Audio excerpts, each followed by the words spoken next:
அனைவருக்கும் வணக்கம். எனக்கு ரொம்ப பிடிச்ச ஒரு இங்கிலீஷ் கோட் ஒன்று, don't go with the flow, just be the flow. இதோட பொருள் என்ன அப்படின்னா, எல்லா நேரத்துலையும் சொல்லுவாங்க கோ வித் த ஃப்ளோ, வாழ்க்கை அதோட ஃப்ளோவில் வாழணும்ப்பா அப்படின்னு. அதை விட பி த ஃப்ளோ, அந்த ஃப்ளோவாகவே நீங்கள் இருக்கிறது ரொம்ப பெஸ்ட் அப்படிங்கிறது குட்டியாக ஒரு விளக்கம் கொடுக்குறேன் பாருங்க. கோ வித் த ஃப்ளோனா என்ன, பி த ஃப்ளோனா என்னன்னு. இப்போ ஒரு நதி இருக்குது. நதி என்ன பண்ணும், எங்கெல்லாம் பள்ளம் இருக்கோ அதெல்லாம் தேடி பாயும்ல. ஸோ அதுதான் கோ வித் த ஃப்ளோ. எங்கே பள்ளம் இருக்கோ அதை தேடி பாயிறதுக்கு பேர் கோ வித் த ஃப்ளோ. அதே நேரம் பி த ஃப்ளோனா அந்த நதியே முடிவு பண்ணும், நான் லைட்டில் போவேன் அப்புறம் லெஃப்டில் போவேன் அப்படின்னு சொல்லி அந்த நதியே அதோட பாதையை முடிவு பண்ணும். அதுக்கு பேர் பி த ஃப்ளோ.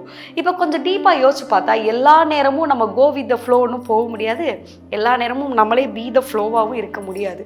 சில நேரங்களில் பார்த்தா நமக்கு எடுக்க வேண்டிய முடிவுகளில் ரொம்ப கன்ஃபியூஷன்ஸ் இருக்கும். உதாரணத்துக்கு இப்போ காலேஜ் முடித்தோடனே என்ன வேலைக்கு போகலாம், நமக்கு என்ன நல்ல வரும், பிஸ்னஸ் பண்ணலாமா, இப்படி பயங்கரமான ஒரு கன்ஃபியூஸ்டான ஒரு ஸ்டேஜில் இருக்கும். அந்த நேரத்தில் யாராவது ஒருத்தவங்க ஒரு விஷயம் சஜஸ்ட் பண்ணுவாங்க, நம்ம அப்பாவோ ஃப்ரெண்டோ யாரோ ஒருத்தவங்க, நீ இந்த பிஸ்னஸ் பண்ணுப்பா, நீ இந்த வேலையை பாருன்னு சொல்லுவாங்க.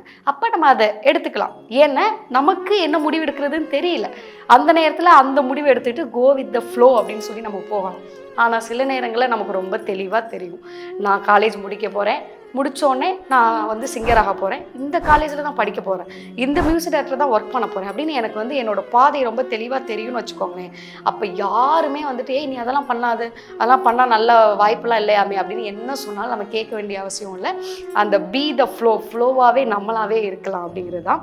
ஸோ உங்களுக்கு முடிவெடுக்க முடியாத சூழலில் கோ வித் த ஃப்ளோ பார்த்துக்கலாம். கொஞ்சம் பாசிட்டிவான நம்பிக்கையோடு அந்த ஃப்ளோவில் போகலாம். பட் முடிவெடுக்க தெரியுதுங்கிற பட்சத்தில் யாருக்காகவும் அதை தடை போடாமல் பி த ஃப்ளோவாக இருங்க. தேங்க்யூ.